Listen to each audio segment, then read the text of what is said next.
അതിഥി തൊഴിലാളിയായി എത്തി mister Thrissur, mister Kerala പട്ടം വരെ നേടിയ ഒരു മസിൽമാനാണ് തൃശ്ശൂർ അരിമ്പൂരിൽ നിന്ന് എൻ്റെ വാർത്തയിൽ ഇനി വരാൻ പോകുന്നത്. പശ്ചിമ ബംഗാൾ സ്വദേശി സാമ്രാട്ട് ഘോഷ് എന്ന 20-കാരനാണ് കഥാപാത്രം. 24 ഔട്ട് സ്റ്റേഷൻ ബ്രോഡ്കാസ്റ്റിംഗ് ടീം അംഗം മണികണ്ഠൻ കുറുപ്പത്ത് തയ്യാറാക്കിയ റിപ്പോർട്ട്.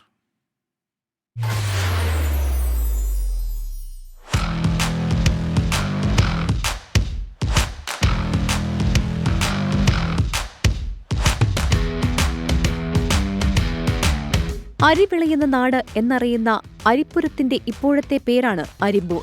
ഈ നാട്ടിലേക്ക് 5 വർഷം മുൻപ് കെട്ടിട നിർമ്മാണ ജോലികൾക്കായി എത്തിയതാണ് പശ്ചിമ ബംഗാളിലെ മൂർഷിദാബാദ് സ്വദേശിയായ സാമ്രാട്ട് ഘോഷ്. ജോലിക്കിടയിൽ ശരീര സൗന്ദര്യം സംരക്ഷിക്കാനും യുവാവ് കഠിന ശ്രമം നടത്തി. ജിമ്മിൽ ട്രെയിനർ അഖിലിന്റെ നേതൃത്വത്തിൽ ചിട്ടയായ പരിശീലനം, ജോലി സമയത്തെ ഇടവേളകൾ ഇതിനായി ഉപയോഗപ്പെടുത്തി. കാപ്പ അസോസിയേഷന്റെ നേതൃത്വത്തിൽ നടന്ന ബോഡി ബിൽഡിംഗ് മത്സരങ്ങളിൽ 65 കിലോ സബ് ജൂനിയർ വിഭാഗത്തിൽ അതിഥി തൊഴിലാളിയായ സാമ്രാട്ട് ഘോഷ് മിസ്റ്റർ തൃശൂർ, മിസ്റ്റർ കേരള പട്ടവും കരസ്ഥമാക്കി.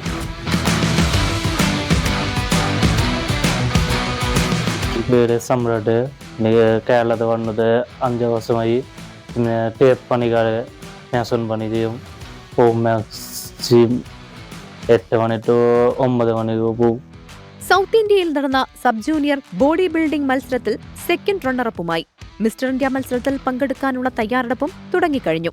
മലയാള മണ്ണ് തന്നെ ചേർത്തു പിടിച്ചെന്നും ഇവിടം വിട്ട് മടങ്ങാൻ താൽപര്യമില്ലെന്നുമാണ് യുവാവിന്റെ മറുപടി. 24 തൃശൂർ.